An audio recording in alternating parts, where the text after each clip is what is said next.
Hello friends, monitor academy में आपका स्वागत है। आज के इस वीडियो में पढ़ने वाले हैं role of MLM in total health care. So basically MLM क्या है आप जानते हैं, medical lab management. So medical lab management का ये सेकंड पार्ट बन रहा है फ्रेंड्स। सो फर्स्ट पार्ट है जो अवेलेबल है, जिसके अंदर आपको प्रिंसिपल मिलेगा और बाकी जो मैनेजमेंट्स हैं हमारे लैब के वो मिलेंगे।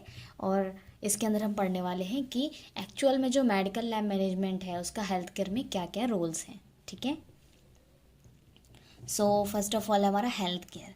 सो health is the physical, mental and emotional state of human beings. तो आप जानते हैं फ्रेंड्स कि जो हेल्थ केयर में हेल्थ होता है, बेसिकली जो एक पर्सन है वो फिजिकली और मेंटली और इमोशनली स्टेट पर बिल्कुल परफेक्ट होना चाहिए। फिजिकली कह सकते हैं कि फिजिकली जो उसकी इंटरनल या एक्सटर्नल बॉडी है, जो एक्सटर्नल बॉडी है उससे फिट होना चाहिए। मेंटली कह सकते हैं कि वो ब्रेन से हेल्दी होना चाहिए, उसकी थिंकिंग जो भी है बिल्कुल परफेक्ट होनी चाहिए। एंड इमोशनली हम कह सकते हैं कि वो जो इंटरनली है या इमोशनली है उससे भी वो हेल्दी हो।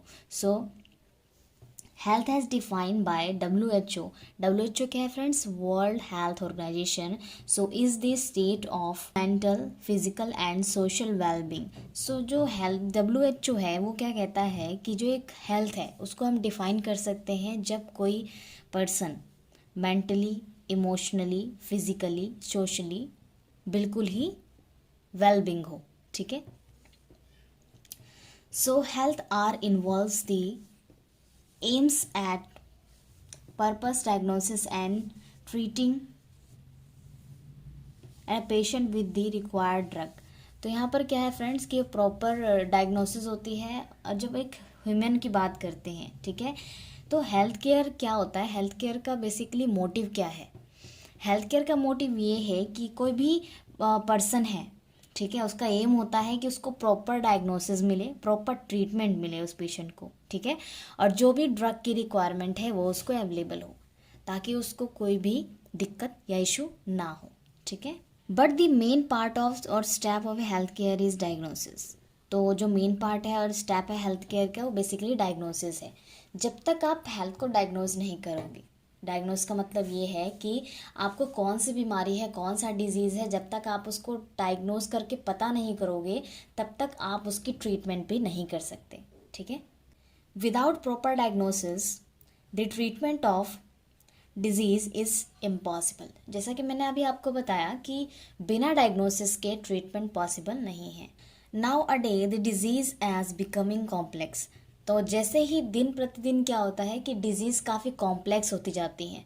कॉम्प्लेक्स का मतलब ये है कि आपकी बॉडी में अगर कोई डिजीज़ अकर हुआ है तो वो धीरे धीरे क्या होगी, वो डिजीज़ आपकी बॉडी में फैलती जाएगी। ठीक है, इससे क्या होगा कि आपकी वजह से कोई दूसरा पर्सन भी बीमार हो सकता है और ये आपकी बॉडी में इस तरीके से फैल जाएगी कि उसको डायग्नोस करना भी मुश्किल हो सकता है या फिर आपकी ट्रीटमेंट मुश्किल हो सकती है।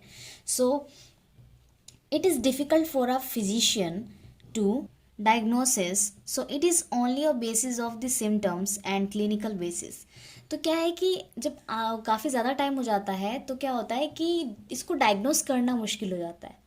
आपके जो फिजिशियन हैं उनको डायग्नोस करना मुश्किल हो जाता है और सिम्टम्स के बेस पर आपकी वो मेडिकेशन स्टार्ट कर देते हैं।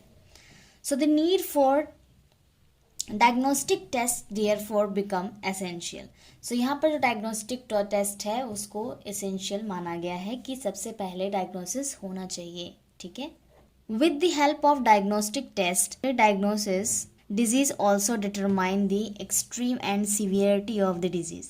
तो हम डायग्नोसिस की हेल्प से क्या चेक कर सकते हैं फ्रेंड्स कि कोई भी डिजीज़ ह्यूमन बॉडी के अंदर कितनी सीवियर है और कितनी नॉर्मल है।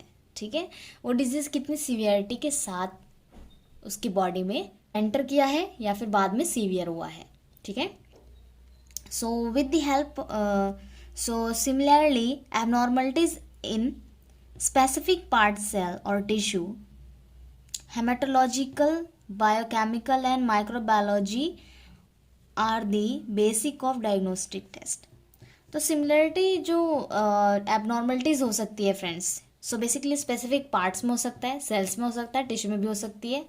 तो इसको हम हेमाटोलॉजिकली तरीके से, बायोकेमिकल तरीके से, माइक्रोबायोलॉजिक तरीके से हम इसको डायग्नोस करते हैं। ठीक है, so x-ray, ultrasound, radio imaging, CT scan, MRI etcetera have brought revolution advance in the field of diagnosis of ultimately help for curing complex disease even at initial stage where diagnosis of the basis of the clinical symptoms would not have been possible.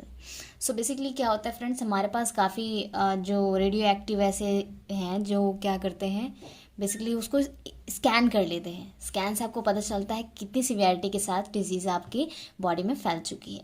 सो इसमें include है x ray है, ultrasound है, radio imagine, CT scan है, MRI है. तो basically जब भी doctor prescribe करता है तभी हम ये टेस्ट कराते हैं जो रेस हैं, ठीक है, बेसिकली रेस पे डिपेंड है. तो ये टेस्ट थोड़े हार्मफुल भी होते हैं बॉडी के लिए, ठीक है, लेकिन आपके बेनिफिट के लिए टेस्ट किए जाते हैं.